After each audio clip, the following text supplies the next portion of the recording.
बांध देंगे, ठीक है।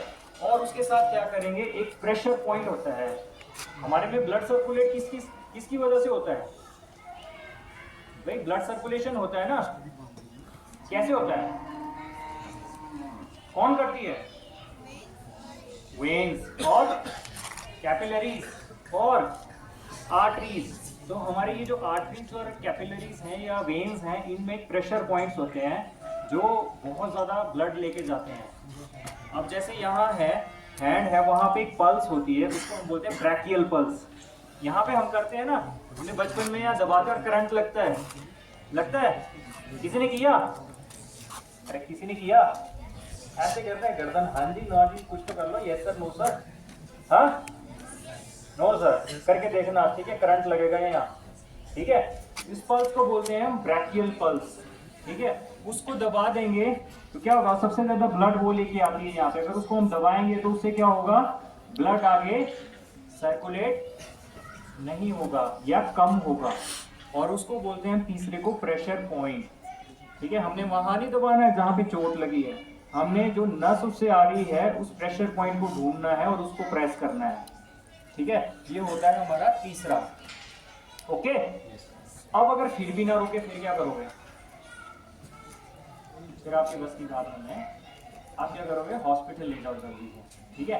एक चौथा मेथड होता है हमारे पास, उसको हम अप्लाई नहीं करते हैं, उसको हम अप्लाई करते हैं जब अगर ये हाथ कट गया हो किसी का, तो कट जाता है ना कई बार, जो है घरों में थ्रेशर है सबके घर में, कट जाता है हाथ, एक्सीडेंट में कट जाता है, दब जाता है। मेरे को पता है इस जो आप घूमने गए थे आगरा में, आपके साथ एक इंसिडेंट हुआ था, तब मैं गुजरात में पोस्टेड था, ठीक है, तो तब का पता चला था। तो ऐसे इंसिडेंट हुए हैं ना हमारे साथ, एक्सीडेंट्स हुए हैं, तो उसमें क्या हो जाता है, हाथ कट जाता है। तो आपने क्या करना है, चौथा तरीका होता है टॉर्निकेट। उसमें क्या है, आप एक पेन का इस्तेमाल या आप एक छोटी सी लकड़ी का इस्तेमाल कर सकते हो, और उसको जो है एक टाई कर देना है पहले, और फिर उसके बाद एक पेन के ऊपर एक और नॉट मारनी है, ठीक है, उनको भी बताना है। अब आप एक नॉट मारोगे यानी कि गांठ मारोगे, और गांठ के बाद उस पेन को जो है थोड़ा सा घुमाना है, वो क्या करेगा, आपकी बाजू को स्क्वीज कर देगा, ठीक है। देखो जैसे इन्होंने वो बना दिया, पेन या लकड़ी या कुछ भी चीज़ जो है आपके पास स्ट्रॉन्ग सी, उसको आपने कर देना है, सेट कर देना है, और फिर आपने उस पेन को घुमा देना। उससे क्या होगा, वो पेन घूमेगा और आपकी जो बाजू है उसके ऊपर प्रेशर आएगा। प्रेशर आएगा तो जितनी भी आपकी नसें हैं वो क्या करेंगी, वो ब्लड आगे को लेके जाएंगी, नहीं ले जाएंगी। तो आपका ऑलरेडी हाथ कट गया हुआ है ना, तब आपने ये इस्तेमाल करना है। अगर आपका मान लो हाथ नहीं कटा है और अगर आपको इस्तेमाल करते हो, तो आपको 5-5 मिनट के बाद जो है उसको छोड़ना पड़ेगा। क्यों छोड़ना पड़ेगा भाई? हमारे जो सेल्स होते हैं, टिश्यूज होते हैं, उनको किस चीज़ की ज़रूरत होती है? ब्लड की रिक्वायरमेंट है ना, और ऑक्सीजन की। अब ब्लड के ऑक्सीजनेटेड ब्लड जाता है ना सेल्स में, अगर उन सेल्स और टिश्यूज में जो है ऑक्सीजन नहीं मिल पाएगी, ब्लड नहीं पहुंचेगा, तो क्या होगा, डेड कर जाएंगे। तो क्या हो जाएगा, ये हाथ क्या हो जाएगा, फिर डेड हो जाएगा। तो आपने क्या करना है, हर 5 मिनट के बाद उसको छोड़ना है, ताकि उसका जो सेल्स और टिश्यूज है वो रिवाइव हो जाए दोबारा से, ठीक है, उनमें ब्लड और ऑक्सीजन पहुंचे और फिर वो रिवाइव हो जाए। राइट। तो ब्लड कंट्रोल के कितने मेथड मैंने बताए? पहला भूल गए 1 मिनट में, हाँ, डायरेक्ट प्रेशर